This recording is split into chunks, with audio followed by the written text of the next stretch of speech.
Practicing with a metronome has been very beneficial for me. When I started practicing with a metronome, I didn't like it. I thought that scratching over a click was boring. I somehow managed to push through and overcome my boredom, and I eventually embraced practicing with a metronome. Why, you might ask? It's because I realized that it made me better. Most of the time, I loop a beat when I practice, but when I want to focus on my timing, I use a metronome because it makes it easier to notice if I'm rushing or dragging the beat. I notice that the metronome helped to improve my timing. When I practiced at a fast tempo, I was fine. But when I practiced at a much slower tempo, I felt like I was scratching in air. I couldn't find the beat. The crazy thing is, I was only scratching with quarter notes. Scratching at 40 beats per minute may sound easy, but I struggle with it. Once I started to get the hang of the metronome, it also made it easier for me to start subdividing beats. If you're new to this and you're struggling, don't worry about it. Beginners don't always have a good awareness of the beat, which makes it harder to subdivide time accurately.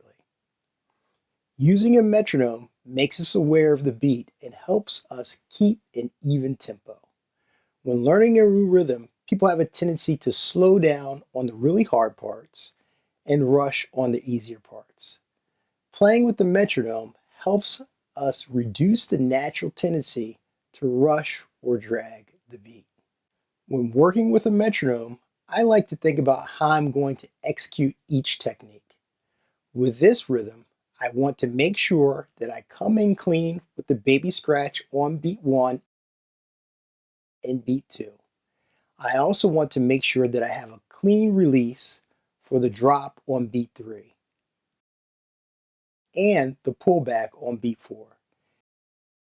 In the second measure, I'm going to focus on the stabs. I want them to be sharp and consistent. I want them to stand out because they are accented notes. 1, 2, 1, 2, 3, 4.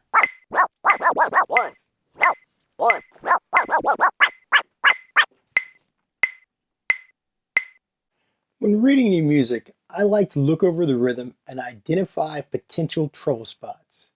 I pick a comfortable tempo that allows me to focus on reading the music and executing the techniques without feeling rushed.